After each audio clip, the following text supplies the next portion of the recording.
moving. That thing's awesome. Like, oh my God, what a difference. I was like, all of a sudden I look good. I'm not kidding.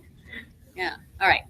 All right. So first thing we wanted to talk to you about, thank you, Liz, Habib, for taking the Oh, I'm time glad I could. to be on our show. It's an honor to get to talk to you. But so March Madness, we're that time of the year. Yeah. You want to watch the Ball brothers, kind of see what they're about. But Lonzo, it has a tall task in helping UCLA try to find their way through the bracket. You were talking to us a little bit before about you haven't filled out, your bracket yet. I haven't. Here's my bracket. No. So UCLA, they have to play Kent State. They'll get through Kent State. You think so? That's a no-brainer. Yeah, that's simple for them. The only thing I'm concerned about, UCLA could get through this whole bracket. I don't care what anyone says about North Carolina. They could get through this bracket. They've already beat Kentucky. I like the way their coach, Alford, sort of spinned it in a good way. He said, we beat already Kentucky. And we won on the road already. And you have to know how to win on the road. The only issue with UCLA for me is they're young. 3 freshmen start. Now they've got Bryce Alford, who's been there or whatever. That would be the only issue for me. And if you guys have ever seen Lonzo Ball play, oh my gosh, what a player. He's the real deal. He really is something. So I think they could get through it. I hesitate. I mean, I haven't filled it out yet. I know it's a hard bracket. I'll still pick them to the Final Four. I'm a believer. To the Final Four all the way. I'll pick them to the Final Four. Yeah, I will. I'll pick them to the Final Four. Everybody's so high on the ACC. That's why they like North Carolina. The Pac-12 is not getting any respect. Oregon, Arizona, and UCLA are so good. UCLA was struggling though in the Pac-12 tournament. I don't know what that was all about. I really don't know what that was all maybe? about. They've had a few of them along the way, so I don't know what that was all about. I won. By the way, I won my bracket I won the brackets last year. I win a lot. So you have a chance. I just want you to know I win a lot. So I know what I'm talking about. I've covered a couple Final Fours. Okay. And we got to ask you, obviously, on air about their dad, LeVar Ball. Yeah, who I've talked to. Right. And that's why we're sitting here, I have that game on. So I've talked to LeVar Ball. I had him on my show on Sunday. And everyone, there's a hashtag LeVar Ball says, and it's just anything outrageous you can think of because he said he could have beat Michael Jordan. I love the guy. Okay. He came up with Big Baller Brand. He's gotten his 3 sons more attention than I've ever seen a dad get in a long, long time, certainly in the social media era. Mm-hmm. Everyone's talking about him, and I don't see any harm right now. No harm, no foul. The only harm is what people are bringing to the table, not him. He hasn't brought any harm.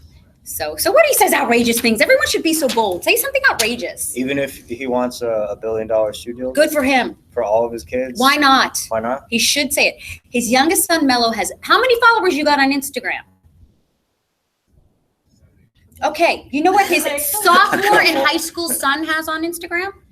1 million followers. I'd pay $1 billion for a shoe thing. If those kids keep moving, if Lonzo goes to let's just say Lonzo goes to the Lakers, and then Melo keeps getting that kind of attention, it's worth it. It's worth it. He's not out of line. No way. I think he's a game changer.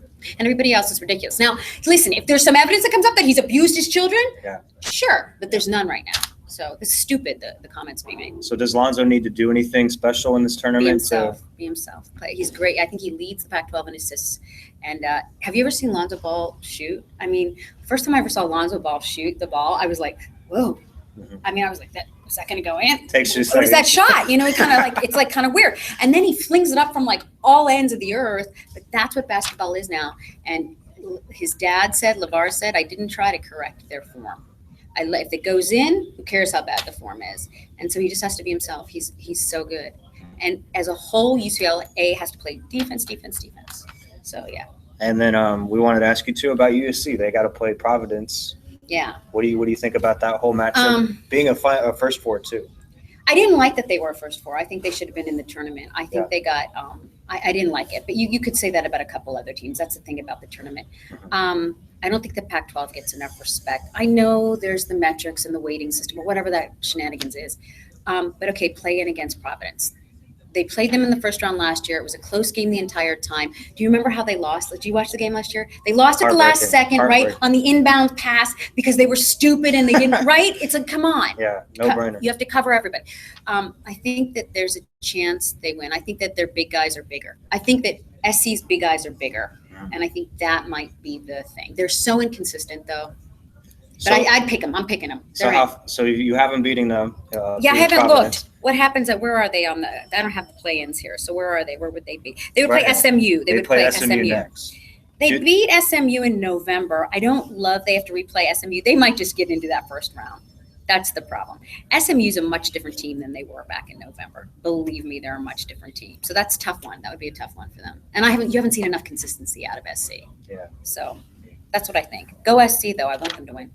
And then last thing, college basketball related. So you're talking a little bit about the Ball family and how they've kind of changed things with how their dad reacts to things and what he says, right, to get their sons more attention.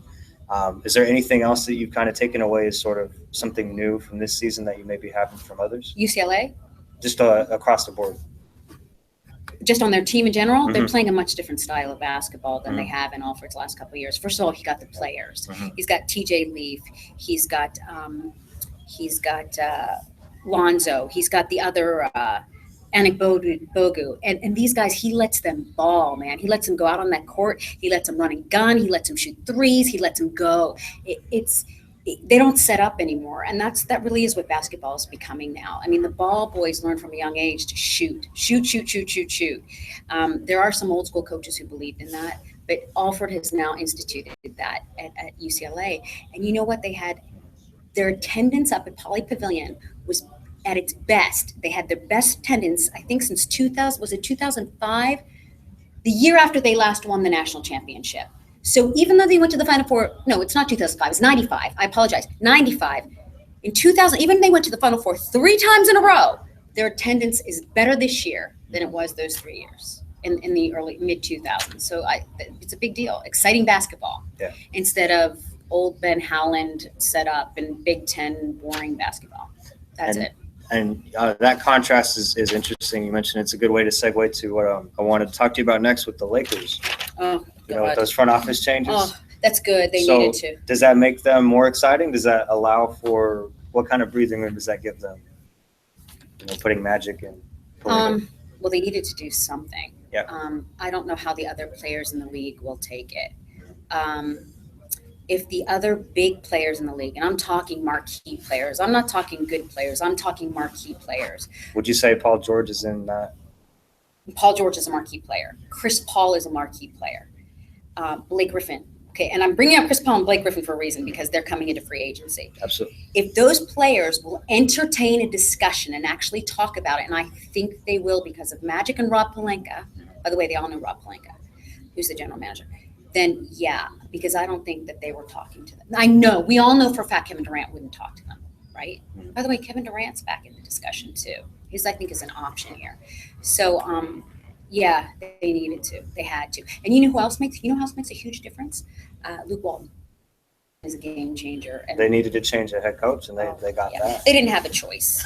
Although apparently it sounds like Byron Scott knew what he was talking about because Byron benched, D'Angelo, and now they're in that same kind of situation. And Luke has benched D'Angelo. So what do you think about that move? I don't think D'Angelo's the guy. I don't. Trade him, let him go in free agency. Oh no! You trade him. You have to get something for him. He's not the guy. I mean, get somebody. He's not a game changer. He's not. If he was, we'd see it already. Would you say Lonzo would be if they got the chance to draft him? I'd say Chris Paul would be. Chris Paul. See, they tried to get him already though. Right. Well, that was because of the league. That really, some say, is the beginning of the downfall for the Lakers. And I remember that it was quite a deal that Mitch Kupchak set up, and the league didn't allow it. That was during a collective bargaining time. It really was so detailed what went on there. They could get him again, though. We'll just have to see what happens. He said he's staying with the Clippers forever. No, he isn't. No, he isn't. Magic could change that. Yeah. So what did the Clippers have to do, to actually contend this year? They're not gonna. You don't think they're gonna? Have you seen Houston? Mm-hmm. Have you seen? They're not gonna. They can't stop Houston, and they can't stop Golden State. They are not gonna contend. Would you say that officially then that their championship window is it's done? Done or closing? It's time to fire Doc. Fire Doc. Yes. If they don't, what do you think they should do? If they have these 3 guys and they're great, they're in a pickle. Chris Paul, my big guy I love, right? Who's great, Jordan, and Blake Griffin. You have those 3 guys. Those are great players. And by the way, Jordan should have been on the All-Star team last year, maybe even the year before. The guy's great. You have those 3 guys and you can't get it done. Something's wrong. It's a wrong style of basketball. Maybe they need a different player. I don't know. Dismantle the team. Let somebody go. Change it up a little bit. And they're not going to win. They're not going to win. And by the way, they're not going to be the Spurs either. Because have you seen him? Yeah. Who's the big guy? Who's the great player on the Spurs? Kawhi Leonard. Yeah. Oh my God. He's like, what's his name? He's LeBron-esque in the way he blocks. Unbelievable what he does. Really something. So no, they're not going anywhere. It's a shame. Are they first round exit? That's a good question. If Because they play they made Utah, or who are they going to play? They- I mean, who could they play they- first round? They're neck and neck with Utah right now. That's really looking like the most likely scenario. No, they're not first round exit if it's Utah. Yeah. They can get through that with Utah. Anyone else though? You think that can kind of take them? The teams they're not going to get through are Houston and Golden State and the Spurs. Okay. Mm-mm. Top three. Yeah. An MVP discussion. Who's your league MVP? If you had to LeBron say. James is always my league MVP. He should have been the MVP last year. I cannot believe that Steph Curry won over LeBron James. I bet you could go to Kawhi Leonard though. Kawhi is unbelievable. He's unbelievable how good he is. And James Harden. I'll go with James Harden too. James Harden. Yeah. So I no one's going to pick LeBron this year because of what's going on with Cleveland, but James Harden's unbelievable. If you look at his statistics, between his assists and his shooting, he's responsible for some ridiculous amount of points on that team. Mhm. So he might even be edging out Kawhi. And how do you leave Russell Westbrook out of that? Right. Oh, by the way, I forgot about them. Oklahoma. Yeah, Clippers aren't going anywhere. They're caught, you know. I mean, they had a chance the last couple of seasons, but injuries or blowing leads. What do you think? You know, it just. They're not going to do it. I don't think I'm a Lakers fan, so you know I have that bias implicitly, but I don't. I can't really say my team's better than them. No, you can't. I don't have that bias. And you know what? If there's one thing I know, I've covered the NBA for a lot of years. Mhm. I covered the Lakers when they lost against the Clippers in that run, or not when they lost against the Celtics in that run in 2008. Yeah, it was 2008. When they won against Orlando in 2009, when they won against the Celtics in 2010, I was there for all of that. I've covered a ton of great basketball. Yeah. So I know what I'm talking about with that. And how long would you give the Lakers to actually contend? You know, get back to that. Magic point said 5 years. The reason why he's saying that is because of the way the collective bargaining agreement works now. It's Yeah. not so easy to just go out there and get every good free agent on the market because of whatever issues go on with that collective bargaining unit. It's going to be a couple of years. Yeah. Three. Three. It's too bad because it's already been 4. Well, actually, it's been a long time. what, 2010. It's been 7 years. Oh god, 7 years. Anyway, we're Laker fans. And I miss it. I love when the Lakers are good. I love when the Lakers are good. but It's been so a long fun. time, though. Yeah, I mean, it's been too long. it's so fun when the Lakers are good. Anyway, And we also wanted to ask you about some NFL stuff. Obviously, one of the big stories was the Chargers leaving San Diego. So how did you feel about that whole process? You know, them coming to LA, having a second team now for the NFL here. What does that mean for the city? Was it a good move? You know, what's your take on it? I feel terrible for the people of San Diego who invested so much time into that team and 50 years into that team, and I feel for them. I lived and worked in Cleveland right before the Browns left. I mean, these are people who are dedicated to a team, and then a team up and leaves. That is so crappy for them that went on. The people of LA aren't upset. They don't even know the Chargers exist. Do they know? Do you guys know the Chargers? They don't. What are your friends like? Oh, Chargers. No, because they don't know it. No one knows. They'll get there. And if the Chargers win, the people in LA will love the Chargers.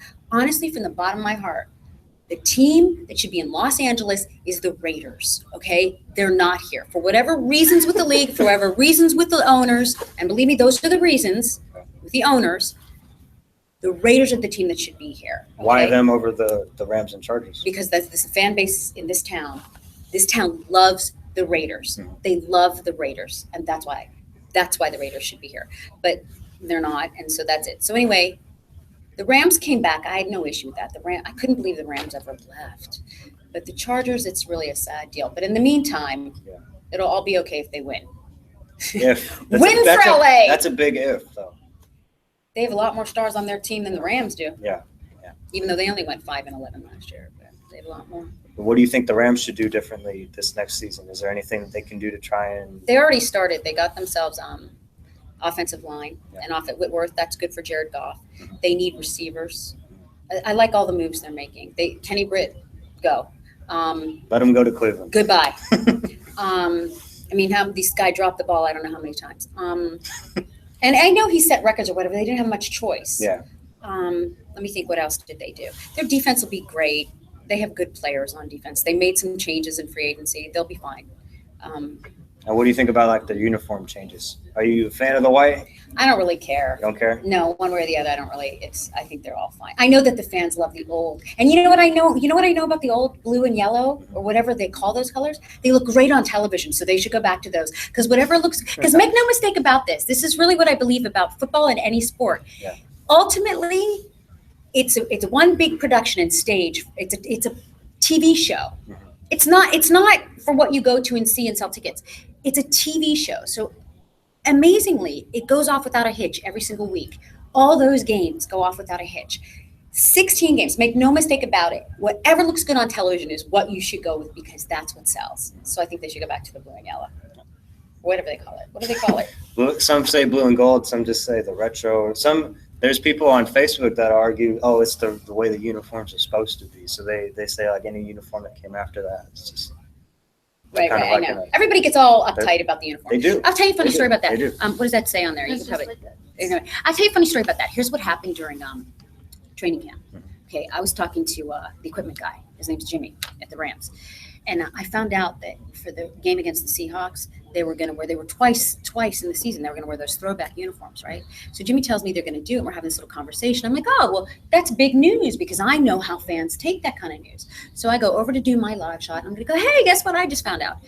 And their PR guy came running after me and said, please don't report that. And I was like,